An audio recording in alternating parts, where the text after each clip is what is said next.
ജനപ്രിയ നായകൻ ദിലീപ്.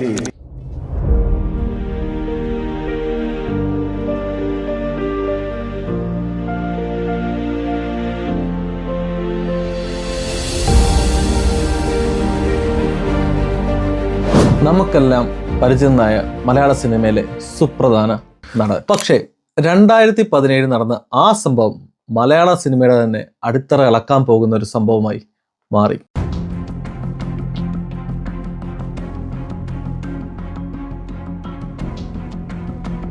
ഗോപാലകൃഷ്ണൻ എന്ന ദിലീപ് എടവനങ്ങാട് ജനനം, മിമിക്രി, TV, അസിസ്റ്റന്റ് ഡയറക്ടർ, പിന്നെ ഹീറോ. 90 കാലഘട്ടം മുതൽ 2017 വരെ ദിലീപ് മലയാള സിനിമയുടെ കോമഡി കിങ്, ഫാമിലി ഹീറോ, ജനപ്രിയ നായകൻ, അതിനോടൊപ്പം തന്നെ ഡിസ്ട്രിബ്യൂട്ടർ, പ്രൊഡ്യൂസർ, തിയേറ്റർ ഓണർ. മലയാള സിനിമയുടെ എല്ലാ മേഖലയിലും അദ്ദേഹം ഒരു കയ്യൊപ്പ് പതിച്ചു.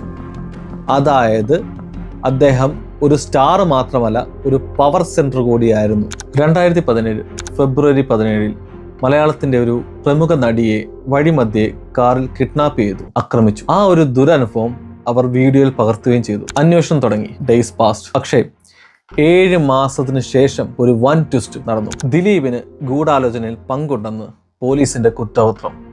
Accused number 8. Industry shock, fans shocked, media exploded. 8 വർഷത്തെ നീണ്ട നിയമ പോരാട്ടം. ഈ കേസ് ടേണിംഗ് പോയിന്റ് ആക്കിയത് 261 സാക്ഷികൾ, 800 തെളിവുകൾ, പുതിയ FIRകൾ, witness turning hostile, forensic report, memory card, ദിലീപിനെതിരെ എവിഡൻസ് ടാമ്പറിംഗ് ആരോപണം, അതുപോലെ തന്നെ ഇൻവെസ്റ്റിഗേഷൻ ഓഫീസറിനെ ത്രട്ടൺ ചെയ്തു എന്ന ആരോപണം. This was just a case, it become a war. Industry break down. അതിൽ നിന്ന് WCC എന്ന സംഘടന ഉണ്ടായി. അങ്ങനെ ഫാൻസ്, ആക്ടേഴ്സ്, പ്രൊഡ്യൂസർ തമ്മിൽ കേസ്, കൗണ്ടർ കേസ്, അങ്ങനെ 8 ലോങ് ഇയേഴ്സ്. ഈ 8 വർഷവും മീഡിയാസ് എല്ലാവരും ദിലീപിനെതിരെ ഭയങ്കരമായിട്ട് ശബ്ദമുയർത്തിക്കൊണ്ടേയിരുന്നു. പക്ഷെ ദിലീപ് ഒരക്ഷരവും വേണ്ടിയില്ല.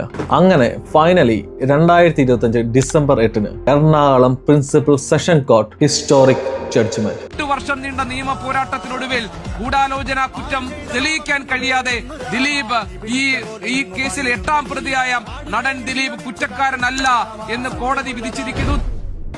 ദിലീപിന് എല്ലാ കുറ്റങ്ങളിൽ നിന്നും പൂർണ്ണ വിലക്ക്. പ്രോസിക്യൂഷന് കുറ്റം തെളിയിക്കാൻ കഴിഞ്ഞില്ല. പക്ഷേ പൾസർ സുനി ഉൾപ്പെടെ 6 പേർ കുറ്റക്കാരായെന്ന് വിധി. ഒരു ഭാഗത്ത് ദിലീപ് ഫാൻസും ഇൻഡസ്ട്രിയിലെ ഗ്രൂപ്പ്സും എല്ലാം സെലിബ്രേറ്റ് ചെയ്യുന്നു. പക്ഷെ മറുഭാഗത്ത് WCCയും സർവൈവർ ഗ്രൂപ്പും ജസ്റ്റിസ് കിട്ടിയില്ല എന്ന് പറഞ്ഞ് മുന്നോട്ട് പോകുന്നു.